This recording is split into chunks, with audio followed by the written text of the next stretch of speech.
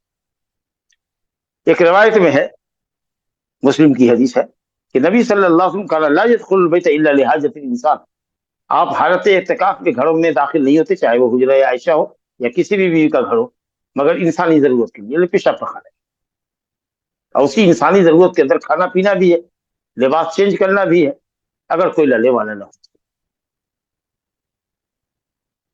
ایک دوسری روایت کے اندر ہے، یہ روایت مسلم کی ہے، کہ حضرت عائشہ رضی اللہ عنہ کہتی ہے کہ میں حالت اعتکاف میں ہوتی تو میں گھر میں داخل ہوتی، دیکھ لیجیے، انی لا ادخل البیت، میں گھر میں داخل ہوتی للحاجہ، ضرورت کے لیے، یعنی قضاء حاجت کے لیے، اور گھر میں مریض ہوتا تو میں اس سے ٹھہر کر کے پوچھتی نہیں خیریت کہ آپ کیسے، چلتے ہوئے گزرتے ہوئے پوچھتی کیسے ہو، کیا ہو۔ اگر کوئی محرم ہے آپ کے ساتھ اور بیمار ہے، بہن بیٹا ہے، بھائی ہے، اگر وہ بیمار ہے تو صرف چلتے ہوئے اپنی ضرورت کو جا رہی ہیں، آ رہی ہیں مسجد کے لیے اپنے خیمہ کے اندر، تو صرف چلتے ہوئے پوچھتی، ٹھہر کر کے خیریت تک نہیں پوچھتی۔ تو میں نے اس سلسلے میں گفتگو کی ہے کہ آدمی کو زیادہ سے زیادہ وقت اپنا مسجد میں نکالنا ہے، سوائے بشری ضرورت کے لیے باہر نہیں جانا ہے۔ اب تو ماشاءاللہ مسجد بہت ہی تمام لوازمات سے لیس ہوتی ہے، وضو خانہ بھی ہے، غسل خانہ بھی ہے، اور استنجا خانہ بھی ہے، اور مسجدوں کے اندر خاص کر کے ساؤتھ وغیرہ میں تو کھانے پینے کا بھی، افطار سحر کا بھی انتظام ہو جاتا ہے، تو لوگ ضروری کچھ کپڑے لے کر کے آوے اور دنیا بھر کی کتاب لے کے نہ آئے، قرآن مجید پڑھے۔ اگر مسجد کے اندر چھت پر جانے کی نوبت نہیں ہے، سیڑھیاں طے کر کے جانے کی ضرورت نہیں ہے، دوسری بلڈنگ میں درس ہو رہا ہے وہاں جانے کی ضرورت نہیں ہے، مسجد کے اندر ہی قرآن حدیث کا درس ہو رہا ہے، تو اس میں اگر وہ بیٹھے اور پھر اس کے بعد اپنی جائے اعتکاف میں چلے جائے تو کوئی حرج نہیں ہے۔ لیکن مجھے اس چیز سے نہ جانے کیوں اتنی الرجی ہے کہ لوگ جاتے ہیں تو موبائل لے کر کے جاتے ہیں، اور وہاں ٹیلی فون کو بھی وہ قبول کرتے ہیں، اور جو ٹیلی فون ہوا یا وائبریشن میں رکھتے ہیں تو اس کو گفتگو کرتے ہیں، سوال جواب کرتے ہیں، یا باتوں کا جواب دیتے ہیں، اور یا اس میں ہو سکتا ہے کہ کچھ یوٹیوب وغیرہ پر پڑھتے ہوں، بیانات سنتے ہو علماء کے۔ یہ سب کا موقع ہے سال بھر کرتے رہنا، یہ صرف عبادت کے لیے ہے۔ نماز پڑھو، زیادہ سے زیادہ ذکر و اذکار کرو، قرآن مجید کی تلاوت کرو، اور اپنا تزکیہ نفس کو اگر 10 دن کے لیے بند کر دے کیا حرج، اپنے اسٹیشن پر لگا دے کہ صاحب میں 10 دنوں کے بعد ہی رابطے میں کسی کے آ سکوں گا، موبائل کو اگر سوئچ آف کر کے گھر میں رکھ دے تو کیا ہوتا ہے، تاکہ یکسوئی ہو۔ لیکن نہ، وہ اچھا خاصا وقت ان کا موبائل پر جاتا ہے۔ اور نبی صلی اللہ علیہ وسلم آخری عشرے کے اندر راتوں کو جگتے تھے، آخری عشرے کے اندر، آخراتوں کو تو چھوڑیے، پورا آخری عشرہ جگتے تھے۔ یہ مسئلہ الگ ہے کہ آخری عشرے کی تمام راتوں میں لیلۃ القدر مخفی ہے یا صرف آن رائٹ میں، وہ تو میں نے ذکر کیا، لیکن راتوں میں جگتے تھے، پوری رات سو رہے۔ دن کے بھی اوقات میں جائیے تو سوئے پڑے ہوئے، ارے بھائی تو جائیے آخری عشرے میں جگیے نا۔ نبی صلی اللہ علیہ وسلم سال بھر کے اندر راتوں میں جگتے بھی تھے، سوتے بھی تھے، لیکن آخری عشرے کے اندر جگنے کا اہتمام کرتے۔ ازواج مطہرات سوئی ہوتی تو ان کو جگاتے نہیں تھے عام دنوں میں، لیکن آخری عشرے کے اندر ان کو جگاتے تھے۔ ہم عائشہ کہتی ہے کہ نبی صلی اللہ علیہ وسلم عام دنوں کے اندر راتوں میں نماز پڑھا کرتے تھے، جب وتر پڑھنے کا وقت آتا تو آپ مجھے جگاتے، تاکہ اگر میں نے وتر نہیں پڑھی ہوتی تو میں پڑھ لوں۔ بہرحال وہ حدیث بھی آئے گی کچھ۔ تو آپ نے دیکھا کہ صاحب نبی صلی اللہ علیہ وسلم کے سر میں انہوں نے کنگھی کیا، حائضہ ہوتی تھی، معتکف ہوتی تھی آپ صلی اللہ علیہ وسلم مسجد میں، اور وہ اپنے حجرے میں ہوتی تھی۔ چلیے یہ حدیث ہو گئی۔ اس باب میں تیسری حدیث ہے، عمر بن خطاب رضی اللہ عنہ نے فرمایا کہ میں نے کہا یا رسول اللہ انی کنت نذرت فی الجاہلیۃ ان اعتکف لیلۃ وفی روایت یوما فی المسجد الحرام قال فاوف بنذری ولم یذکر بعض الرواة یوما ولا لیلہ، مطلق رہا ہے۔ عمر بن خطاب رضی اللہ عنہ سے روایت ہے، انہوں نے کہا میں نے کہا یا رسول اللہ، میں نے جاہلیت میں نذر مانی تھی، قبل الاسلام اطاعت کی نذر مانی تھی، اب میں مسلمان ہو گیا، کیا نظر مانی تھی کہ میں ایک رات اعتکاف کروں گا، کہاں؟ فی المسجد الحرام، مسجد حرام میں، وہ مسجد جو کعبہ کے گرد، مسجد کو مسجد الکعبہ کے لیے۔ اور ایک روایت میں ہے ایک رات میں ایک دن، لیلہ کا لفظ ہے، بعض روایت میں یوم کا ہے، اور بعض روایت نے یومن کا ہے نہ لیلہ کا ہے۔ انہوں نے کہا کہ میں نے اعتکاف کی نیت مانی تھی بس. تو اب جن لوگوں نے کہا کہ لیا ہے لیلہ کی روایت کو کہ اعتکاف، تو معلوم ہوا کہ اعتکاف کے لیے روزہ شرط نہیں، لیکن وہ اعتکاف جو رمضان میں ہم کرتے ہیں لیلۃ القدر پانے کے لیے، تو ظاہر ہے کہ رمضان میں کرتے ہیں تو روزہ تو اس کا فرض ہی ہے. تو آپ صلی اللہ علیہ وسلم نے بہرحال جب حضرت عمر بن خطاب کے اس نظر کی بابت جانا کہ انہوں نے مسجد حرام میں نظر کی اعتکاف کی نظر مانی ہے، تو آپ نے کہا فاوف بنظر کا، تو ایفائے نظر کرو. لہٰذا اگر جس چیز پر اپنی نظر کو معلق کیا ہے اگر وہ چیز پوری ہو گئی تو آپ کے لیے نظر کی وفا واجب ہے. اور نظر عبادت ہے جو اللہ کے علاوہ کسی اور کے لیے مانی نہیں جا سکتی. وَأَوْفُوا نُذُورَكُمْ، اپنی نظروں کو پورا کرو. وَلْيُوفُوا نُذُورَهُمْ وَلْيُوفُوا نُذُورَهُمْ وَلْيُوفُوا نُذُورَهُمْ، لوگوں کو چاہیے کہ اپنی نظریں پوری، چاہیے کا مطلب کہ وجوب کے لیے. تو بہرحال جاہلیت کا جو عمل تھا اس کی بھی نبی صلی اللہ علیہ وسلم نے ادائیگی کا حکم دیا کیونکہ وہ اطاعت الہی تھی. اب آخری جو اس باب کی ایک حدیث ہے بچی ہے ہمارے سامنے، چوتھی حدیث ہے. اعتکاف کے باب میں 4 حدیث لے کر آئے ہیں.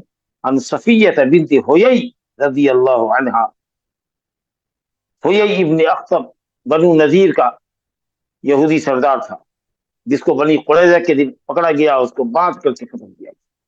انہی کی بیٹی ہے یا اسی یہودی کی بیٹی ہے صفیہ رضی اللہ عنہا. کہتی ہے جسے نبی صلی اللہ علیہ وسلم نے شادی کی تھی خیبر سے لوٹتے ہوئے. کان نبی صلی اللہ علیہ وسلم معتکفا، آپ صلی اللہ علیہ وسلم حالت اعتکاف میں. فاتیتہ ازورہ لیلا، فحدثت، میں آپ کے پاس آپ کی ملاقات کے لیے آئی اور کچھ دیر کے لیے میں نے آپ سے گفتگو کی.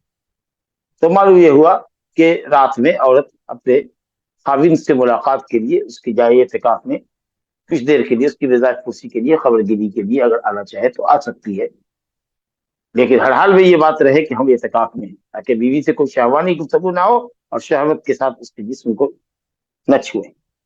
بیٹھ کر کے گفتگو کیا، خبر خیریت لی، کیسا چل رہا ہے کیا ہے، کوئی ضروری بات کیا. اس کے بعد جب وہ واپس جانے لگی ثم قمت لانقلب، پھر میں اٹھی کہ گھر پلٹوں، تو نبی صلی اللہ علیہ وسلم میرے ساتھ اٹھے تاکہ مجھے میرے گھر تک چھوڑ.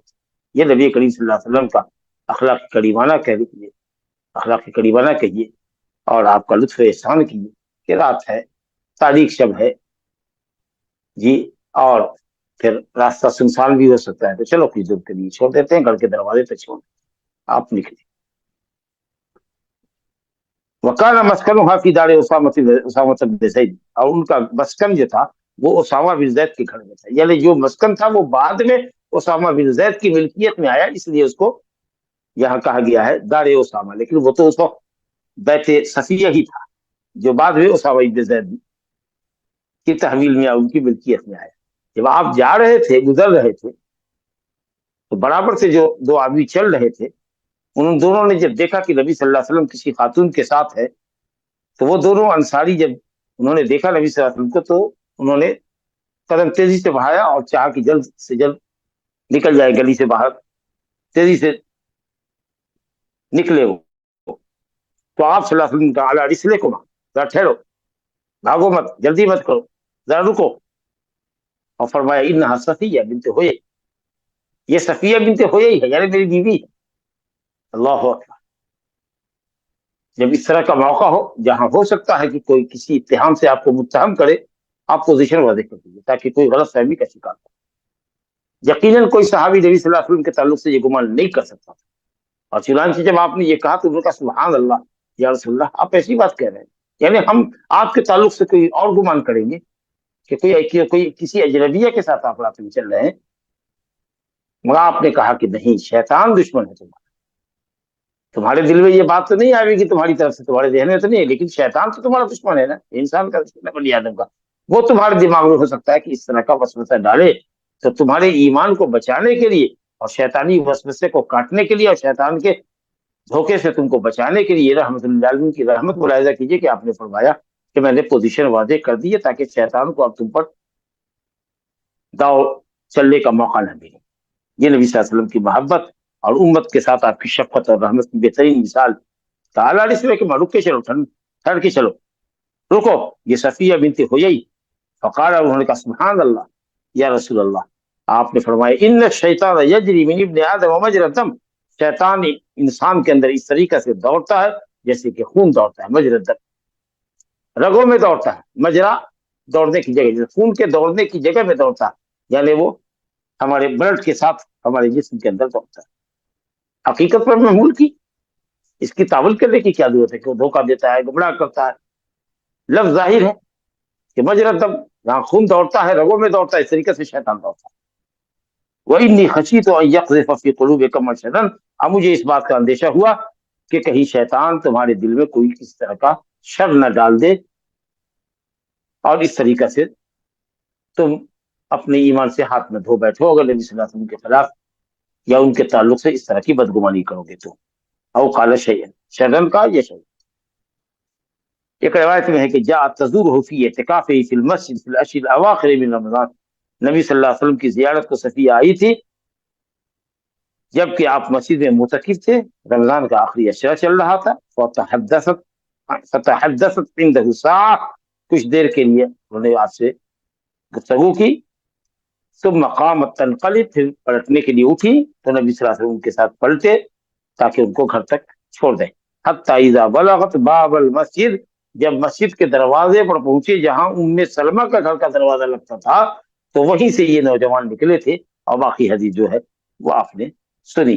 نبی کریم صلی اللہ علیہ وسلم نے، جیسا کہ میں نے بتایا تھا کہ یہ صفیہ یہودیہ تھی اور خیبر کے سال پکڑی گئی، دہیہ کلبی نے ایک لانڈری لینے کی اجازت مانگی، آپ نے کہا لے لو، مگر انہوں نے صفیہ ہی کو قبول کیا، لیا، پسند کیا۔ پھر جب صحابہ کرام آپ کے پاس آئے تو آپ نے حضرت دہیہ سے کہا کہ صفیہ کو واپس کرو، یہاں تک کہ 7 غلام دیے، تب جا کر کے انہوں نے صفیہ سے دستبرداری کی۔ پھر آپ صلی اللہ علیہ وسلم نے پرپوزل دیا ان کو کہ اگر میں آزاد کر دوں اور آزادی کہیں تمہاری بہر بنا دوں اور شادی کر لوں تو کیسا رہے گا؟ ان کا زہر نصیب۔ پھر وہ راستے میں حائضہ ہو گئی، وہ پاک ہو گئی، تو پھر راستے ہی میں آپ نے ان سے رخصتی کی، اور صبح ہو کر کے آپ نے صحابہ کرام سے کہا کہ جس کے پاس جو کچھ ہے وہ لے آئے۔ چمڑے کے ایک چھوٹے سے دسترخوان کے اوپر مالیدہ گدھا گیا، کسی نے روٹی کا ٹکڑا پیش کیا، کسی نے کھجور کیا، کسی نے پیش کیا، کسی نے گھی پیش کیا، سب کو ملا کر کے ایک مالیدہ ٹائپ کا بنا دیا گیا، ایک حلوے کے ٹائپ سے، اور وہی صفیہ رضی اللہ عنہ کا ولیمہ ہوا۔ تو جیسا کہ میں نے عرض کیا کہ معتکف کی زیارت عورت کر سکتی ہے، اس کی بیوی اعتکاف کی جگہ میں، اور تھوڑی گفتگو بھی کر سکتی ہے، سمجھا۔ اور جہاں کسی شخص کے وہم میں مبتلا ہونے کا ڈر ہو یا آپ کے تعلق سے غلط فہمی میں مبتلا ہونے کا ڈر ہو تو آپ اپنی پوزیشن واضح کر دیجیے۔ اللہ رب العالمین ہم سب کو شیطان کی شر سے بچائے اور اپنی اچھی زندگی کی اللہ تعالیٰ توفیق مرحمت فرمائے۔ اسی کے ساتھ کتاب الصوم ختم ہوا۔ اب انشاءاللہ تعالیٰ اگلا باب جو ہے یا اگلا چیپٹر جو ہے وہ کتاب الحج کا ہے۔ ھذا وباللہ التوفیق، وصلی اللہ علی نبینا محمد وعلی آلہ وصحبہ اجمعین۔ لا الہ الا اللہ۔ شب قدر کے جو نشانیاں بیان ہوئی، یہ ایک یا سارے ظاہر نہیں ہونے کی پاسبلٹی ہے کیا؟ ہو بھی سکتا ہے، نہیں بھی ہو، علامت ظاہر بھی ہو تو حتمی طور پر نہیں کہہ سکتے کہ وہ لیلۃ القدر ہے، اور نہیں بھی ظاہر ہو تو یہ کہہ سکتے نہیں ہے کہ صاحب نہیں ہے۔ اپنا کام ہے کہ اہتمام کرے یہ عبادت۔ علامتوں کا جاننا ضروری نہیں ہے، تھوڑا سا اطمینان قلب کے لیے آدمی کرے، لیکن زیادہ تر علامتوں کے پیچھے لگنا، اور اگر علامتیں ایک دو ظاہر ہو گئی تو یہ سمجھ لینا کہ صاحب ہم نے اعتکاف لیلۃ القدر پا لیا ہے اور فلاحی رات تھی، اور ایک دوسرے سے پوچھنا، اور کہیں نہ کہیں آدمی کے عبادت کے ارادے کو کمزور کرتا ہے۔ جی شیخ، ایک جو مشہور حدیث ہے شیخ جمعہ کے فضیلت کے متعلق، کہ آپ چل کر جانے پر جو 1 سال پر قیام، اور ایک سال کے قیام اور سیام کی فضیلت ہے 1 قدم پر، تو شیخ اگر کوئی مثلاً 200 قدم چل لے تو ایسا تو لگ رہا 200 سال کی اس کی تو اجر یہی مل گیا، تو اب اجر میں کیسا رہے گا؟ بہرحال حال و اعمال کے اندر ایسے ہی ہے، کون عمل شرط کے مطابق ہے نہیں ہے، کون عمل مقبول ہوتا ہے نہیں ہوتا ہے۔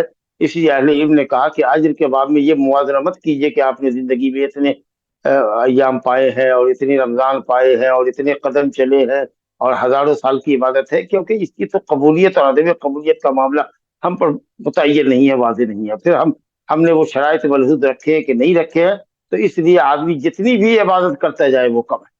نبی کریم صلی اللہ علیہ وسلم جن کے اگلے پچھلے گناہ معاف کیے گئے تھے کس قدر عبادت کرتے تھے اور کہتے تھے کہ یہ شکر گزاری. تو اس لیے یہ کبھی نہیں سمجھنا چاہیے کہ سال بھر کے ثواب مل گئے اور 100 سال کے مل گئے تو الحمدللہ یہ اللہ کا فضل ہے. اللہ کرے کہ اتنا ہی ثواب ہم لوگ کو ملے. لیکن اس کی وجہ سے یہ سمجھنا کہ ہم اور عبادات چھوڑ دیں, فرائض سے غافل ہو جائیں, نوافل سے غافل ہو جائیں, تو یہ غفلت ہی اس بات کی دلیل ہوگی کہ آپ کی وہ نیکی قبول نہیں ہوئی. نیکیوں پر کار بند رہنا ہی اس بات کی علامت ہے کہ آپ کی اگلی نیکیاں قبول ہو رہی ہیں, کہ اللہ تعالیٰ آپ کے دل کو نیکیوں کی طرف مائل کرتا چلا جائے. جی جزاک اللہ خیر شیخ. اس میں ایک اضافت ہے شیخ, اگر فضیلت کے اعتبار سے دیکھے, کوئی اگر سوال کرے کہ پھر شب قدر 83 ایئرس کا ایسا لگ رہا, پھر جمعہ کا ایک ہی ہے 100-200 سال ہو گیا, تو اس کو کیسا سمجھیں گے شیخ؟ ارے کہا نا بابا کہ ٹھیک ہے, وہ سب اپنی اپنی جگہ ہے, سب کو کاؤنٹ اللہ تعالیٰ کرے گا, اور جتنا بھی کرتے ہو اس کو کم سمجھو, بس کیے جاؤ نیکی. سمجھنا کیا ہے, 100 سال کا ثواب اللہ ویسے بھی دے گا اگر تم نے شرط کے مطابق کیا ہوگا. ليلۃ القدر پایا ہوگا اگر اس کی قدر کی ہوگی. اللہ کرے کہ مطلب ہم لوگ کتنی بھی عبادت کریں مطلوبہ شرط پر ہو سکتی ہے. کیا نبی صلی اللہ علیہ وسلم عبادت کرتے تھے, اس کے بعد نمازوں کے بعد کہتے تھے استغفر اللہ استغفر اللہ استغفر اللہ. تو انسان اپنی کوتاہیوں کا اعتراف کرے. نماز پڑھ کر کے آدمی استغفر اللہ کہے گا کہ گناہ کر رہا تھا؟ نہیں, واجبات کی ادائیگی میں بہت ممکن ہے کہ ہم سے حق کی ادائیگی نہیں ہوئی. تو جو بھی عبادات ہے اہل علم نے یہ کہا کہ اس کو یہ نہیں سمجھنا چاہیے کہ ہم نے 100 سال کی کر لی, 200 سال کی کر لی, 2000 سال کی کر لی, اور اس لیے اب اور نیکیوں کی کیا ضرورت ہے.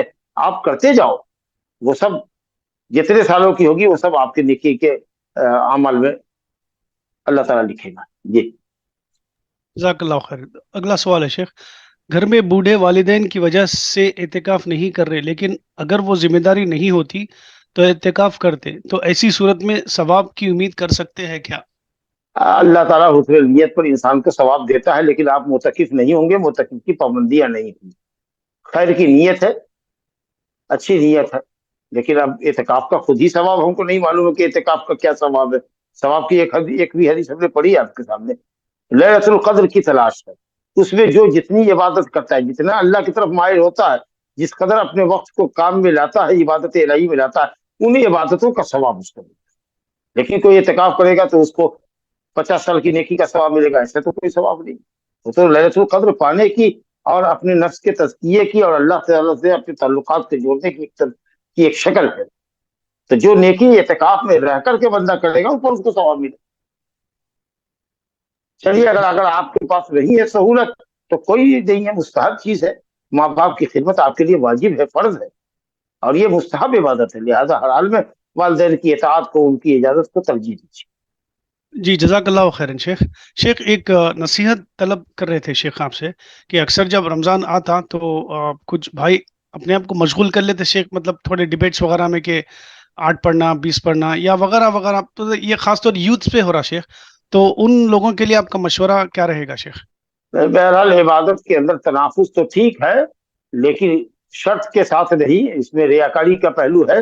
اس لیے عبادت کو, خاص کر نفلی عبادت کو مخفی کرنا چاہیے. اپنے عبادت گاہ کے اندر اس قدر سری طور پر نفلی عبادت کرنی چاہیے, ذکر و اذکار کرنا چاہیے کہ دوسرے کو پتہ نہ چلے, کیونکہ اس میں ریاکاری کا خوف ہوتا ہے, شیطان دل میں وسوسہ ڈالتا ہے. تو یہ کرنا کہ ہم آج اتنی پڑھیں گے, آج اتنے پاڑے پڑھیں گے, تم کتنا پڑھ رہے ہو, مقابلہ, یہ مقابلہ اڑائی نہیں ہونی چاہیے. لیکن ہاں نیکیوں کے اندر تنافس کا جذبہ, اور پھر بعد میں یہ بھی نہیں کہ تم نے کتنا پڑھا اور ہم نے کتنا پڑھا. جس نے جو کچھ کیا اللہ اس کو قبول کرے, اور جو کوتاہی ہوئی ہے اللہ تعالیٰ اسے درگزر کرے. اس جذبے کے ساتھ جزاک اللہ خیرن و حسن الجزا شیخ. آج کے سوال مکمل ہوئے شیخ. بارک اللہ فیک. وہی آپ